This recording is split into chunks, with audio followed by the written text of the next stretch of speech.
બનાસકાંઠા બેઠક પરથી ટિકિટ માટે કોંગ્રેસના 3 ઉમેદવારના નામો હાલમાં ચર્ચામાં આવી રહ્યા છે। ગેનીબેન ઠાકોર, દિનેશ ગઢવી અને રઘુ દેસાઈના નામ પેનલમાં છે। ગેનીબેન ઠાકોર અને દિનેશ ગઢવીના નામો હાલમાં ચર્ચામાં સૌથી અગ્રેસર છે। ગેનીબેને દિનેશ ગઢવી સાથે બંધ બારણે બેઠક પણ કરી હોવાના સમાચાર। ગેનીબેન ઠાકોર અથવા તો દિનેશ ગઢવીના નામ પર અંતિમ મહોર વાગવાની છે, આ પ્રકારના સૂત્રો તરફથી જાણકારી મળી રહી છે। પ્રદેશ કક્ષાએથી કોઈ ફોન નથી આવ્યો, આ પણ ગેનીબેને સ્પષ્ટ કહ્યું છે। તો આ બેઠક પર 3 નામો ચર્ચામાં, જો કે ગેનીબેન ઠાકોર અને દિનેશ ગઢવી આ બંને નામો અગ્રેસર હોઈ શકે છે।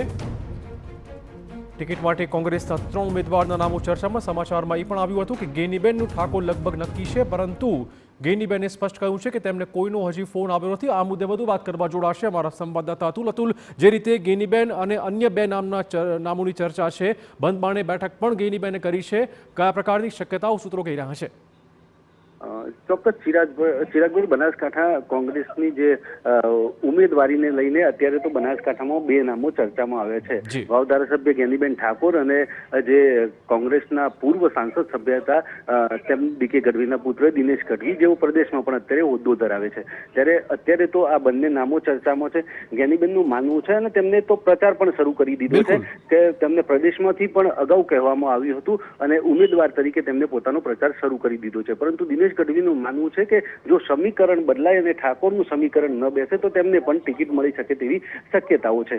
એટલે કે અત્યારે તો આ બંને ગેનીબેન ઠાકોર અને દિનેશ ગઢવી બંને ટિકિટને લઈને આશાવાદી છે। ત્યારે કોંગ્રેસ છે ગમે ત્યારે ટિકિટ જાહેર કરી શકે છે અને હવે કોંગ્રેસ કોના પર કળશ ઢોળે છે તે જોવાનું રહેશે। ધન્યવાદ અતુલ, તમામ જાણકારી બદલ। તો આપણે કહી દઈએ, બનાસકાંઠામાં ટિકિટ માટે લગભગ ફાઇનલ 2 ઉમેદવારના નામોની ચર્ચા હોઈ શકે છે, ગેનીબેન ઠાકોર અને દિનેશ ગઢવી। ગેનીબેને પ્રચાર પણ શરૂ કર્યો હતો, પરંતુ હવે અંતિમ મહોર એ કોંગ્રેસનું મોવડી મંડળ જ મારશે।